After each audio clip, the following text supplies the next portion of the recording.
guys, so this video is going to be all about weeds and all about how I learned how to use them and live with them and not immediately try to get rid of them in my yard.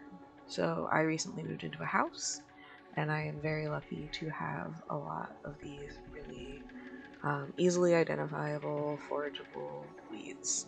Um, so what you're seeing me cut here is crow garlic. Um, this was one of the first things that I started learning how to forage. It's pretty easy to identify, uh, and it has a lot of uses. So I made some scones first of all. Instead of using chives, I used crow garlic, and I made these cheddar and crow garlic scones. They turned out amazing. I made them twice last week, and I took them to a movie night that we went to at a thrift shop, horror movie night, and uh, they turned out great.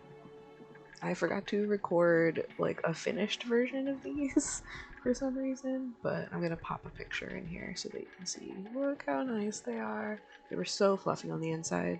I'm putting all the recipes that I used down in the description. Oh, and then here's that was eggs Benedict. So next is dandelions. I don't know, dandelions are pretty. I've never really had a problem with dandelions. I've tried some dandelion related products before that I didn't really like. I had like dandelion wine, and I don't really like dandelion greens, but this year I thought I would try making dandelion honey. So yeah, you can see my haul there. So I plucked all of those petals out. It took a good long time. My fingers were yellow.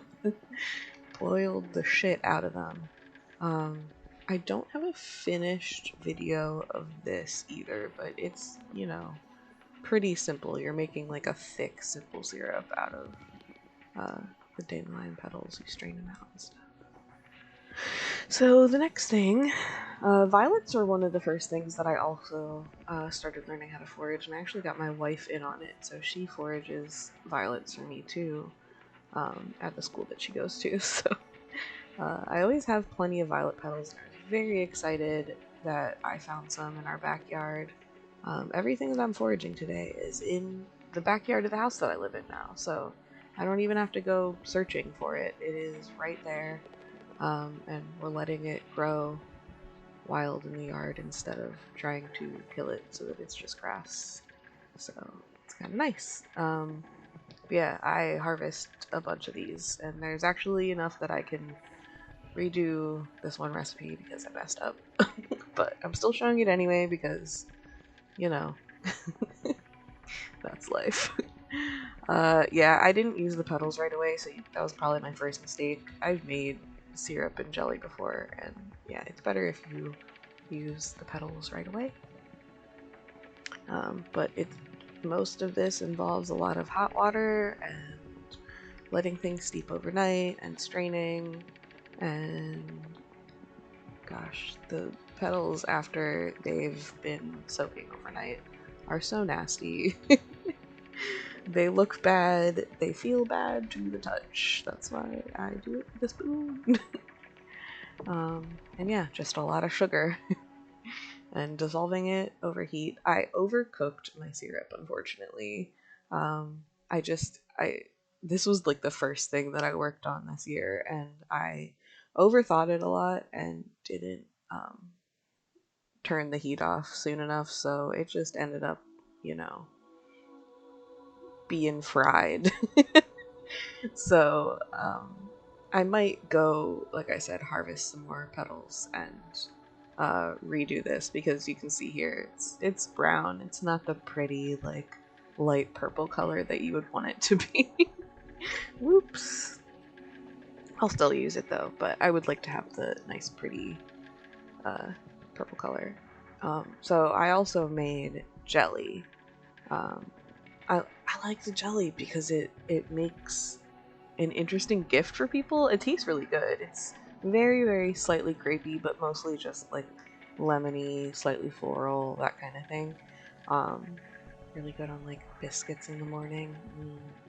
Now I want some. But yeah, I usually keep a couple for myself and then share these with other people because everyone's so interested in the whole foraging thing. So I like to share. So I got 5 jars this time. And then the rest of this stuff I just dried. So this is like red dead nettle, or some people call it purple dead nettle.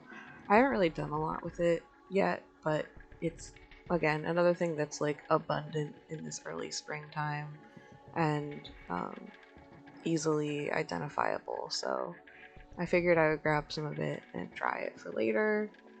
We have a bunch of it in the side yard. There's also garlic mustard there, I think, and some mint that creeped over from the neighbor's little in-ground bed. And then this is called ground ivy. Oh, sorry if you can hear my cat in the background. She's mad at me because I won't let her upstairs. This is called ground ivy. This is one that I haven't really done anything with before, but I thought since we have a ton of it, I'll harvest some and try it. I saw people make tea out of it, so I'm interested to try it. But while it's nice and young here in the early spring, it's a good time to harvest stuff like this.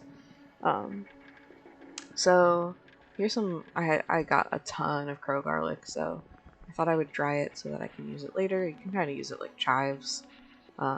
So this is like the cheapest dehydrator that you can get on Amazon. I'll link it down below. It's been really good for me. It does, it's not fancy or anything. It has one heat setting. People complain about that. But I got some inserts. You can see like the little plastic insert there that has smaller holes. I got that, and I have a fruit leather insert. So I don't know. I can do a lot with it. It's a good size for me, and I wasn't willing to invest a ton of money on a dehydrator that would have to like sit and take up a lot of space. This thing, you can stack all those layers so that it's pretty flat, and I can just shove it on a shelf, because I have limited space. So yeah, I've had this for a few years and I really like it. So if you're looking to get into dehydrating, I would recommend it. If you don't really have a lot of space and just kind of want to dip your toes in without like the hundreds of dollars investment. So yeah, so I'm drying all this stuff. I dry herbs in it. I dry, tomatoes to make sun-dried tomatoes, peppers to make pepper flakes, all kinds of stuff. And it's like a good size for the amount of stuff that I end up getting. So yeah.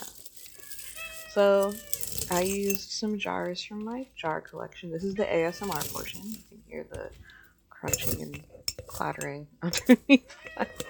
Yeah, very scientific. I shove scissors in that jar so that I can try to tamp everything down.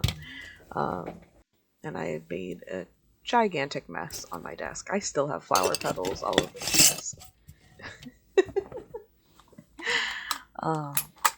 And then, yeah, so this label maker is one of my favorite things that I purchased as an adult. It's just one of those little clicky ones with the tape.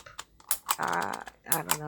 Once again, I didn't really want anything fancy, so I got the cheapest thing that I could find. But it works really well for me, and I like the way they look.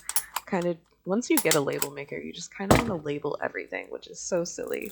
But I wish I could just make a label for everything in its place. So yeah, crow garlic. Yeah, this whole process took a good long while, so I was listening to music, and my cat yells at me at some point during one of these clips. But I sat at my desk listening to music while I was doing this. Very peaceful. But yeah, so foraging is a skill that I am trying to kind of increase in my life. I've got the gardening down pretty well now, but this is just kind of supplemental. It's nice to have something to do right now in the early spring when there's not really anything going on. My garden's still pretty baby, so there's nothing to harvest, but I can go pick some weeds out of the yard. And in previous years, I picked weeds that were on the edges of the community garden. They had, what's it called? Blanking. Chickweed. That's what I was thinking of. They had chickweed and stuff there that I was able to make pesto out of. So, we don't really have a lot of chickweed in our backyard, so I'm just letting the few patches go. so that they'll spread a little bit. But yeah, it's a nice little activity for the early spring to keep me occupied until bigger things come. And I want to start branching out and learning about other things that I can forage around me.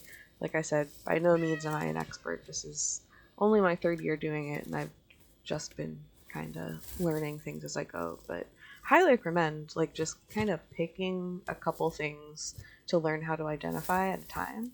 And it's kind of cool. You'll be walking around everywhere and you'll be finding things and saying, you know, I point things out to the people I'm with all the time, and it's just fun to be able to be like, oh yeah, that's garlic mustard. Yeah, so it's my fun little special interest right now. And there's the crown heavy. So this is my shelf. This is where I'm going to wrap it up. This is where I am, you know, trying to work on preservation. That's my other big goal this year. But yeah, I'm going to wrap it up for today. Thank you for joining me. And I will see you around soon. I make gardening videos, and I'm working on some crafting videos, and I stream a few times a week some cozy games. So if you're interested and you're not already subscribed, please subscribe. Leave a comment, tell me what you're working on in your garden this year, and I will see you next time. Okay, bye.